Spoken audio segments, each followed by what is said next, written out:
We ready? Yep. Okay, students, remember, I think I've shared with you before, the best way, and I learned this in a salon, chain salon that I worked at. Don't ever underestimate what you can get information from. The chain salons, they've got a lot of incredible ideas. This is one of the best. And I wish I could give you the names, but because they are, you know, I don't want to get in trouble for it or nothing, because I say nothing but good things about chains. I think they're a good startup point. One of them is where I learned how, I've been doing hair for years, and I've texturized hair for years, and wasn't exactly sure why and how, and I always like to know, why did that happen, how did that happen?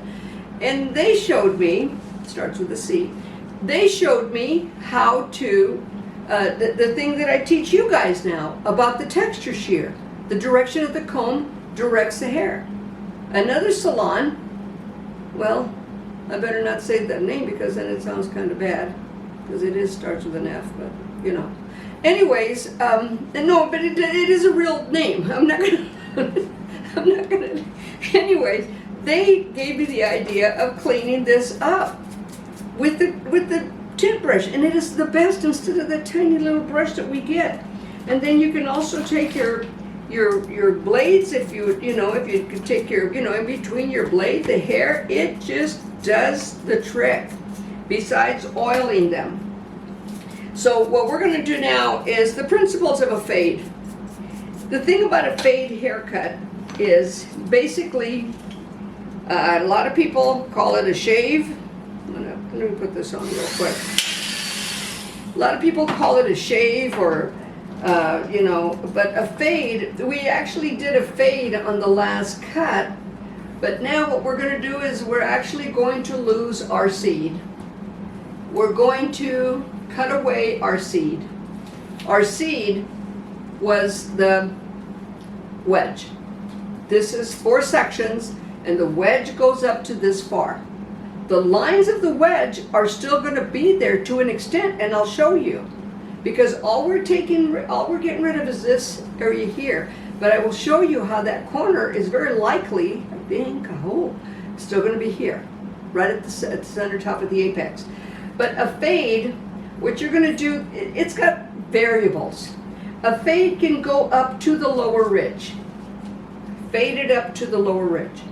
That's when the client is talking to you and saying, well, I don't want it faded all the way up. Could you just fade the back of my neck? That means cut it really, really short. That means take it off as much as you can, really, really short.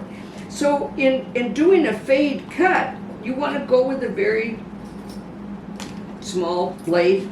In other words, a 1. My recommendation when you're doing that is always start, sorry, but I'm looking for some, there they are, clippies. You always want to start with of course, a bigger blade or a guard. It's best because once you take it off, you can't put it back. It's gone. It's done. And there are some guards, by the way, that in the past, I've seen this in the past. The number 1 is what we recognize as the number 4. The number 4 is what we recognize as the number 1. And it really messed up a lot of people. I don't know if they're still out there, but I remember years ago, I saw these. And a client comes in and he says, well, could you just do a number 1 all over? And so I said, you want it that short? He says, yeah, it's okay. That's how I do it all the time. Well, my number 1 was a number, my number 4 was a number 1. And did I say number 4? I hope I said number 4. Anyways, he said a number 4, and I said, are you sure? No, backwards, sorry, I said a number 1. And for me, for that company, it was a number 4, which is bigger. So I said, are you sure you wanted that short? He says, yeah. So I put my number 1 guard on there and start cutting it. He says, whoa, wait a minute. But see, and then I showed it to him. I said, that's what this says. And he says, oh, I didn't know that. And I said, well, I didn't know that either till now. So know what they say. Talk to the client. Be aware of it. This blade here is a number 1. All right? So we've got that. So we know we're going to fade him all the way up, right? So what I'm going to do is I'm going to go ahead and take this off instead of clipping it up. Oh, wait. I got to show you something else first. Remember I told you I was going to show you how to put that corner over here?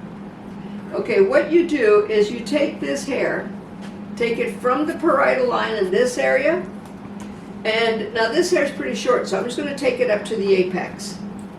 But if it's longer, you take it all the way back to that corner. All right, I might be able to take it back to this corner. Let's just see. I think we can. And remember, that corner is where? Right here. This corner.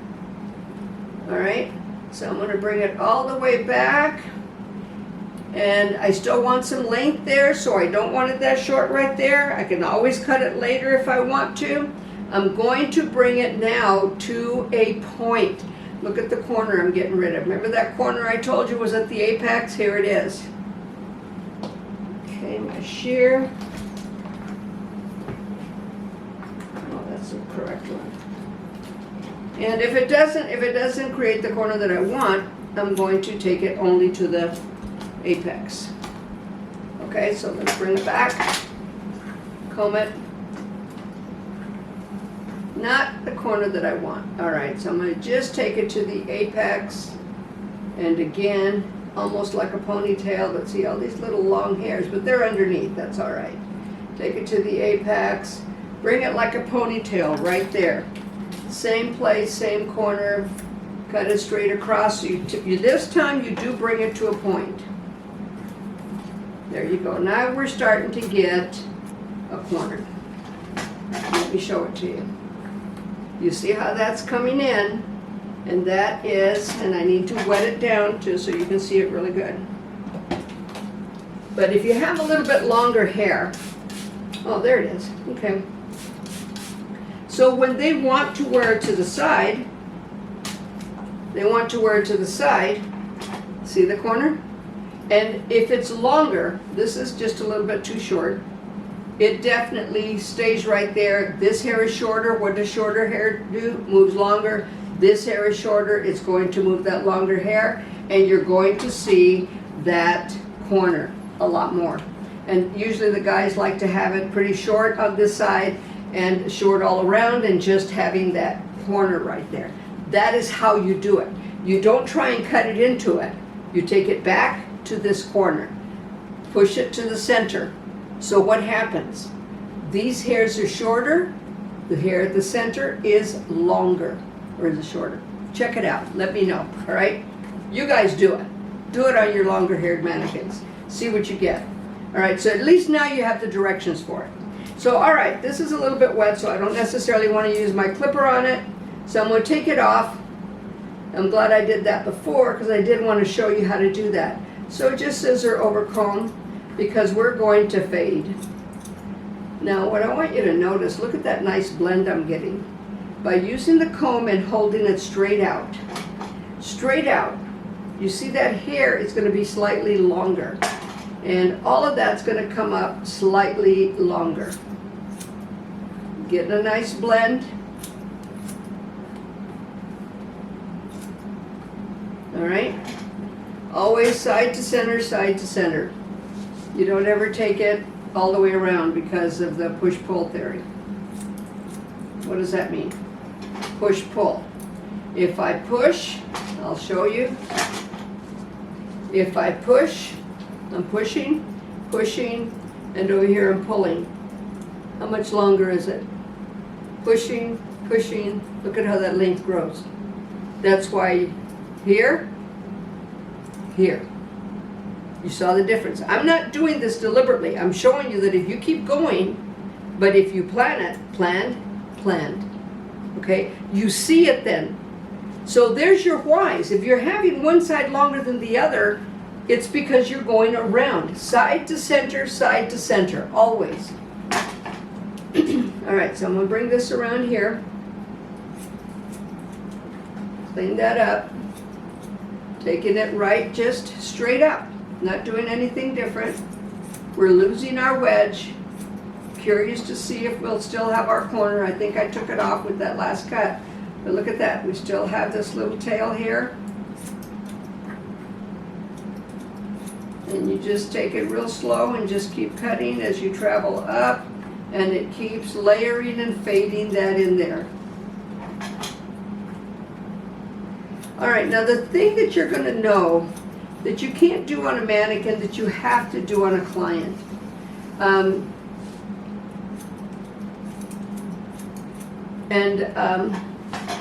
Now on the front, I think I'm going to leave that frontal area there for now. I'm not going to take that off. You notice we just went to the parietal line. We went from the apex. So that area at the apex is still there. Do we have our corner? Let's take a look. Oh my God, I think we do. All right, let's see. Let me pull it up. Slight corner. We got a little bit of length right there. Hang on. There you are. Right there. Short, short, long. The corner is still there. It's moved up towards the end of the apex there. See it? Short, short, long. So it's still there. This hair moved over. So understand that from where it was at. And that's, again, the architecture, the geometry about hair cutting. All right, so we're going to start our fade. And the way you're going to do it is, I'd rather use either a clipper comb or a regular styling comb to do this, because we're going to take it really short. How much time do we have, cameraman? 18 minutes. Oh, we have plenty of time. All right, so you always hold the head. When you're going to fade, the head doesn't, you're going to be doing this all day. You don't need to be contorting your body. So the head, he can move his head over. They can do that. They're only in there for a little while. So shift his head over a little bit. The clipper is going to go flat. Remember, it's got a slight indentation here. So I'm going to take it and bring it up and just go straight up. I'm not going around the curve, and you can see that I'm just slightly above the lower ridge. And because this is a mannequin and I want you to see what I'm doing, again, I've got his head shifted in that direction. I've got that. I'm going to go around the ear and come up. Now you're going to see some dark spots. Some of that's because of the way they make the mannequin. If you have those dark spots, you standing behind them, you can't see them. I can't see them as well as you can see them on the camera right now. I know there's some right in this area here. I know that. I'm too close. But if I turn my client around and I look in the mirror, I can see those spots. So when I see those spots, what I do is then I put his head up. But when I see the spots in the mirror, because I can't see them if I'm that close. So I put my finger on it. Once I put my finger on it, I'm then going to pull the scalp and go in an opposite direction. Go in all different directions to get that spot. And you can see that it still took care of some of it. Even on the mannequin, because I'm going in different directions. That means that hair grows in different directions. So especially with curly hair. This is normally because of indentations in the head form. They kind of go in. Have you ever seen somebody with a fade and it looks like they have a happy face on the back? That's all indentations. Have you seen somebody with a fade and they have little lines right here and they're dark? That's where you pull the skin up and you get in there and clean that up for them. They want you to do that, all right? I do know, like some barbers, for instance, if they're doing, like a shave fade, they do use a regular shaver to get in there, but yet they pull the skin to do it. They pull that skin up so that it does it for them. So in doing a fade haircut, now you see I'm over on this side. I'm not going to the curve of the head, just going straight up.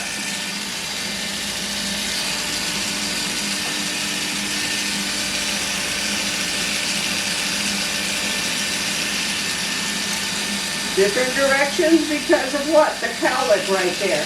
They've got a cowlick that grows in different directions there. So I'm going to go straight up. I'm moving the other hair out of the way.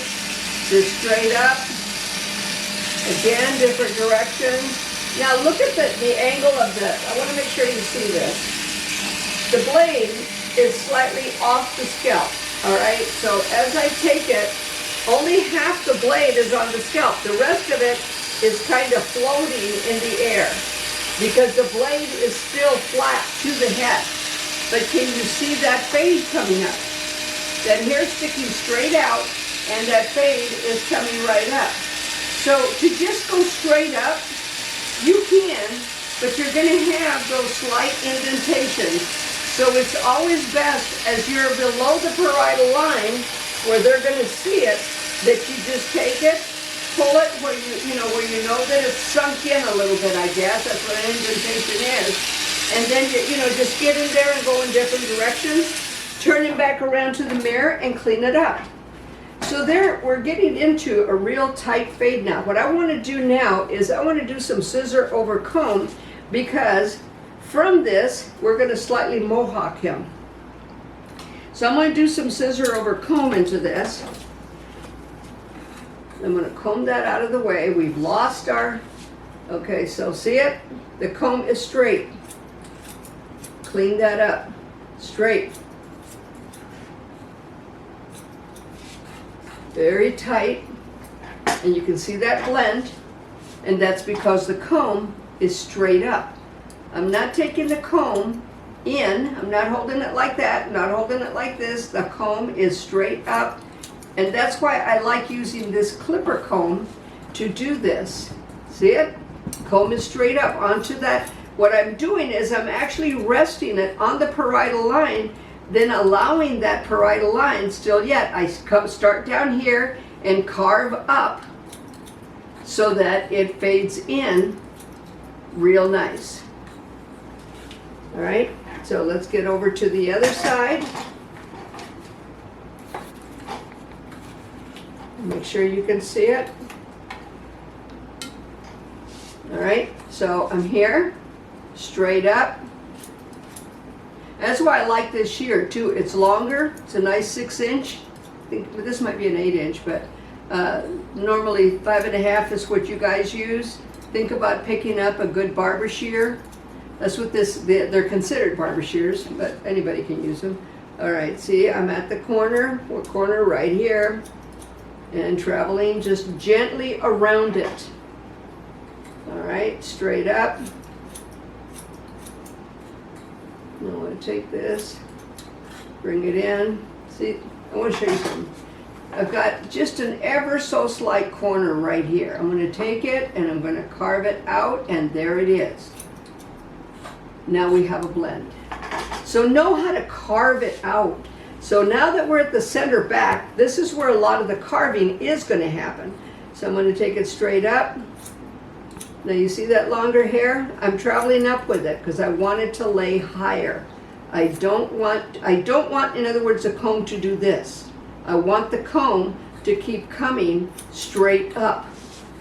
I want to show you as we travel up, cut, cut, cut, cut, cut, cut, cut. And now what I'm going to do is I'm going to hold the comb vertically to make sure that I'm safe in holding it straight up.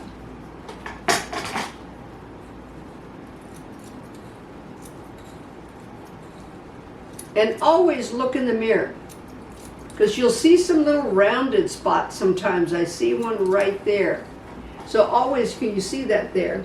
All right, look in the mirror. We're traveling around the head form. The rounded areas was going to drive you nuts. A lot of times too. Now remember, I've told you before, mannequins don't, but people do. One side grows forward, one side grows back. They say, I don't like the way this puffs out when you do it. When you do it, right? When you do it. But you've got to tell them it's your hair. Your hair grows forward right there. So sometimes what I'll do with my clients is I'll say, now look, and then I just comb it forward. I said, see how it's flat now? See, so when you take something and bend it back, are you going to get a little bit of volume? Yes. Then so what I do is I texturize it. Then I tell them, now your choice here, you have to be honest with your clients.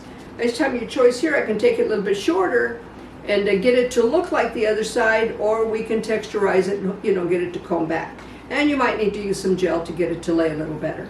So this is how you advise your clients to do what they need to do. Okay, so now do you see, this is our leftover wedge. What are we getting now? You tell me what we're getting. Pompadour. Do you see that? They could comb it forward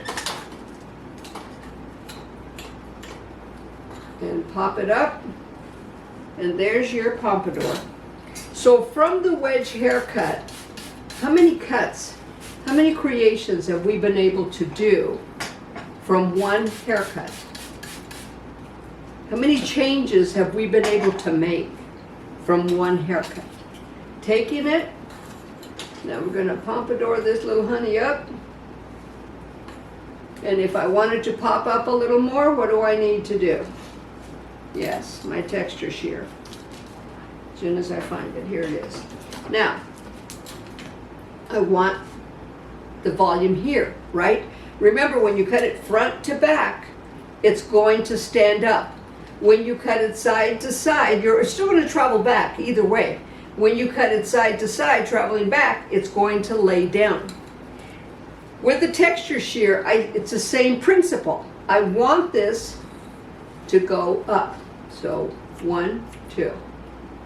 I didn't even have to do anything. Look at that. It just does it by itself. 1, 2. Pops up all by itself. Now let me try and get the other side to pop up. I'm going to walk over here because I want to keep this straight. To pop up like that's doing by itself. I got some little short hairs here. I don't know how that happened. Okay, there you go. So there's your pompadour. We left this at the frontal fringe. If you didn't know that was the frontal fringe, you might be trying to rectangle it out and wondered why you have this little bump right here that you can't get rid of. You have to pie shape it out, and it's still, that's residue from our, what we call the wedge haircut. So there's so many things. I'm going to comb this all forward, pop it up a little more.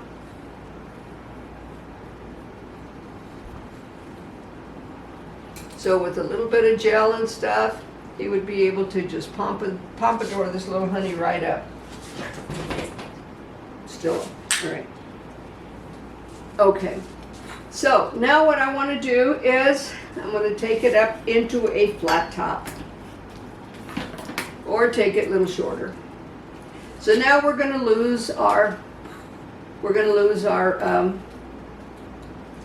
wedge cut. I'm going to take it straight up now, straight up, but you're still going to see it stand up a little more. See that pop up? We're going to lose our wedge cut now, but it's popping up because there's strength in numbers. Watch this. I'm going to do it a little bit longer. See how it lays down? It's not going to stay up. So we want this to stay up. I'm going to turn them around.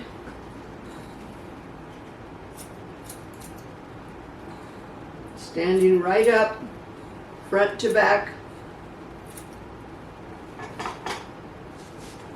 So what I'm going to do, now watch this. I'm going to take it side to side. Only at the perimeter line. That hard line itself will make it go back. If I do this, front to back, let me just take a little bit off. See how it tries to lay down a bit. So because only at the perimeter line, remember, now it's going to stay up for me. So you can see that. All right, so if I wanted a mohawk, somebody came in and said, I want a mohawk, want that real tight on top. All right, I'm going to move this over. The upper ridge is your line for the mohawk. The very center of his eye is your line for the mohawk. So if I take this and move it over, I'm not going to take him into a real tight one because I still want to create some style in there, but I'm going to take him pretty short into it. Okay, I'm kind of cutting on my own now, not letting you see everything, and I want you to see everything. Are we doing okay for time, cameraman? Yeah. 5 Okay. minutes. 4 minutes. 4 minutes, all right, so I'm gonna take it right here at taking it just up to the upper ridge. And you can see that still lays nice. I didn't do anything again with that frontal fringe. Can I do that? Yes. Take it up to the upper ridge. Take this up to the upper ridge. So, do you see how important it is that we all know where we're going so that we can have a good common language, that we know where we are in the head form. Now, at the center crown, let me show you. We got a little bit of length right there because what? See the corner? And that also curves around the head. So I'm going to take that corner off and you'll see him just kind of lay a little better. Now this is supposed to be a mohawk, but look at the style that it still gives it. Keeping it, as opposed to with a flat top, this would be the shortest point. With this mohawk kind of cut, coming again from the wedge, the seat of a wedge, it's standing up for you. It still looks like a nice cut. You took it real tight up to the upper ridge, all the way around into that center crown. And even my little buddy here has a bit of a cowlick there. So how do we get rid of that cowlick? You see that open up at the center. 1, 2. Okay, close up. We don't want you opening up anymore. 1, 2. Again, taking it to the center, combing it to the center area. It's a little bit better. He's still trying to split just a bit, but still better than what it was. A little bit of gel, that'll take care of that. And let me give him, just hit it one more time here. Again, the teeth, this way, because what? I want him to come to the center there. Okay, there you go, much better. So just don't make him bald though, don't bald him out. So I hope you can see that. It might still be a little bit opened on screen, but from what I can see, it's not. Okay, it's doing a lot better. So he's still gonna have some little bit of fringe right there, still look kind of cool, you know, be this good looking dude. So from a wedge haircut, you guys, you've gotten 4 different haircuts out of that. And the wedge haircut for a guy, it's coming back. They're gonna want that length on top. So I hope you've learned something from this. Again, I want to apologize. I've been working on my book. If you guys knew how many years I've been working on this book, it's just about salon situations. On the very end of it though, as detailed as I teach about cutting, that's how detailed I teach about hair color. You have to think. You have to look at it. You have to use your brain and decipher. Because product is product, and there's a multitude of them out there. And they want you to have tunnel vision on what? Their product. But how many people are in the universe? The client is the one that you've got to know, what am I up against? An army cannot win a battle if they don't know what they're up against. That's the same thing with hair color. That's your battle. So that's one of the things that I would encourage you to read in it. Like I said, I'm going to be working with publishers and stuff to get it out there. Forget the name of it. A stylist with a PhD, I think, something like that. Trust your PhD stylist. Remember, professional hair designer. Take care. God bless.